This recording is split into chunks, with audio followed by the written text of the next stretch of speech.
प्रदेश के अंदर 25,000 स्थान पर सिंगल क्लिक के माध्यम से सबकी पंचायतों में भी सरपंच बहनें हैं। यहाँ पे ध्यान रखना, अपने अपने स्थान पर सब लाडली बहनों को बुलाना और रक्षाबंधन का कार्यक्रम करना।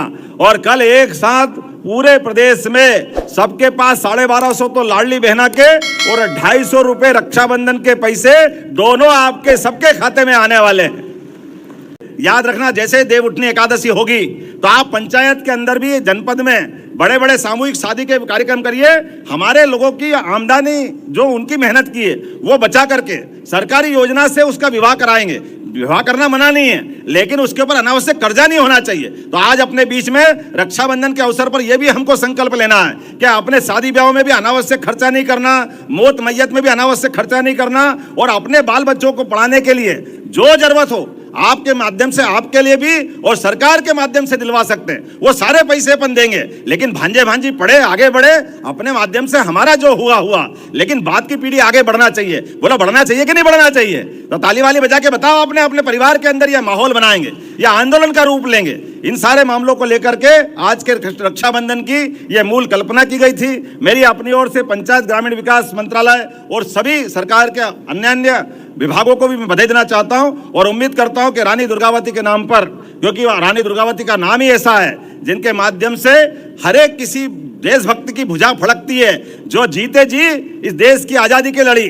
और कोई कारण से आखिरी युद्ध में कोई खतरा आया तो उनने अपने हाथ से खंजर घोंप करके अपनी छाती में, लेकिन देश के दुश्मनों के आगे झुकी नहीं, अपना शरीर उनके जुम्मे नहीं किया। ऐसी बहादुर रानी दुर्गावती के नाम पर यह रक्षाबंधन का पर्व है। मेरी अपनी ओर से आप सबको बधाई, बहुत बहुत धन्यवाद। भारत माता की जय।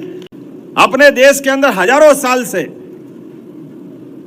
यह हमारी परंपरा है, एक दूसरे को अभयदान देने के लिए। कोई कठिनाई में राजा भी पड़ जाए या बहन पड़ जाए, लेकिन कितनी दुश्मनी क्यों ना हो, केवल राखी धागा का संबंध बना लो तो युगों युगों तक वो संबंध भाई बहन से बढ़कर संबंध माना जाता है। दुनिया में इतने सारे देश है, कहीं ये रक्षाबंधन का त्योहार ऐसा नहीं मनता है, लेकिन हमारे यहाँ मनता है और इतना उदात्त भाव से मनता है। ये काल के प्रवाह में हमारे सारे त्योहारों पे एक तरह से कोई बर्तन रखते बहुत दिन तक तो उस पर धूल चढ़ती जाती है, कुछ कारण से उसकी अपनी उपयोगिता, उसका महत्व थोड़ा कम हो जाता है।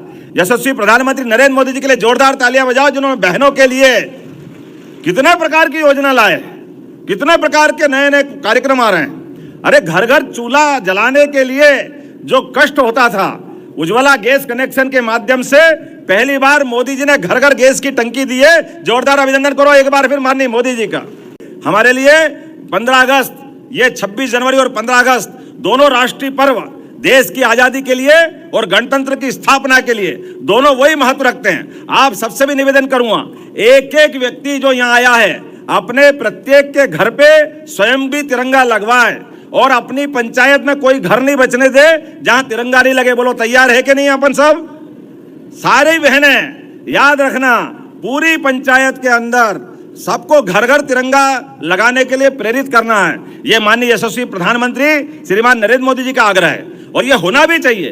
कई जन्मों के पुण्य के बाद देश को आजादी मिली है, और जब देश को आजादी मिली है तो देश की आजादी का आनंद, इतने सारे क्रांतिकारी, इतने सारे शहीद, स्वतंत्रता सेनानी, सबने अपना अपना योगदान दे करके आजादी का ये आज मौका हमको दिया है। ऐसे में दुनिया का सबसे बड़ा लोकतंत्र और दुनिया के सबसे बड़े लोकतंत्र में दुनिया के सबसे ताकतवर नेताओं में से एक श्रीमान नरेंद्र मोदी जी का आग्रह है। जोरदार तालियां बजाओ अब की बार हमारे अपने यशस्वी प्रधानमंत्री के आह्वान के लिए।